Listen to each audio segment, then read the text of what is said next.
오늘 말씀의 제목은 암흑 속에도 함께하신 하나님을 기억하라입니다. 오늘 욥은 하나님의 심오한 진리를 깨닫지 못하는 자들에게 자신의 과거를 회상하는 말씀으로 하나님의 뜻을 쉽게 알 수 있도록 사용하였습니다. 욥의 별없는 자신만을 위한 말씀이 아니라 욥과 같이 암흑 속을 지나는 자들에게 주는 말씀입니다. 욥은 더 이상 편견의 안경을 쓰고 자신을 바라보는 친구들과는 논쟁하고 싶지 않았습니다. 이제 자신의 힘으로는 일어날 수 없는 형편이었습니다. 언제 이 암흑 속에서 빠져나갈 수 있을지 모르는 상황이었습니다. 그러다 자신의 과거를 회상해 보니 하나님은 어떤 상황에서도 자신을 보호하고 계셨음이 떠올랐습니다. 그리고 욥은 하나님께 간절히 기도합니다. 지난 세월 자신을 보호하여 주셨던 그때가 다시 오기를 하나님께 간절히 구하고 있는 것입니다.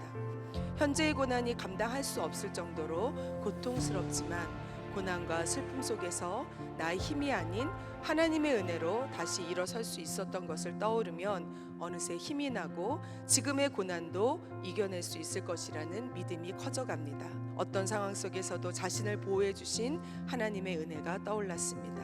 욥은 하나님과 친밀하였습니다. 욥이 있는 곳에 하나님은 늘 함께 하셨습니다. 그런 욥에게도 암흑과 같은 시간이 있었습니다.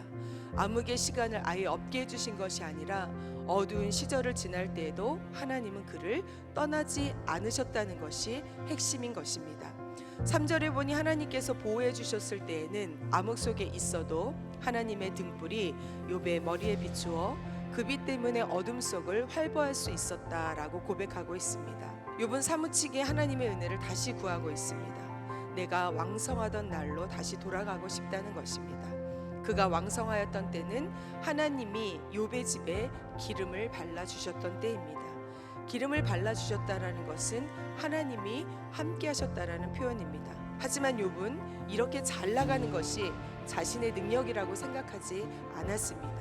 3절에서 5절을 통해 자신이 살아온 모든 것은 하나님의 은혜이고 보호하심임을 고백하고 있습니다. 욥이 원하는 것은 친구들이 말하는 것처럼 부귀와 영예를 다시 찾는 것이 아니었습니다. 욥이 원하는 것은 하나님과 친밀하게 사귀었던 그 시절로 되돌아가고 싶다는 것입니다. 전능하신 하나님께서 나와 함께 하셨기에 그때를 그리워하며 자신의 힘으로는 불가능하오니 하나님께서 다시 자신을 가까이 만나주기를 원했던 것입니다. 욥과 같은 사람은 될 수 없겠지만 우리가 노력할 수 있는 부분을 오늘 생각해 보려고 합니다. 첫째는 하나님과의 관계에서의 친밀함입니다. 욥은 하나님과의 친밀함을 가장 사모하였습니다. 친밀함을 언제 더 잘할 수 있었습니까? 암흑 속에서 더 잘 알았습니다. 자신이 고통의 시간을 지날 때, 어둠의 나날들을 보낼 때 하나님은 욥에게 더 가까이 다가가 그를 돌보아 주셨습니다. 그래서 욥은 어떤 날들이 자신에게 온다 하여도 하나님을 더욱 가까이 하기에 힘썼던 것입니다. 하나님과의 관계에서 친밀함을 위해 더욱 노력하는 우리 성도들이 되기를 주의 이름으로 부탁을 드립니다. 둘째로 사람과의 관계에서는 친절함입니다. 그 친절함은 가난한 자에게, 약한 자에게, 소외된 자에게, 부자에게, 강한 자에게 모두 같았습니다.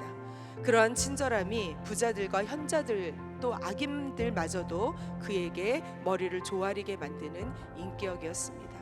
우리가 욥과 같이 되기는 어렵겠지만 하나님이 기뻐하시고 인정하시는 삶이 어떤 삶이라는 것을 알았으니 그렇게 살기 위해 기도하고 실천하며 나아가기를 주의 이름으로 축원합니다.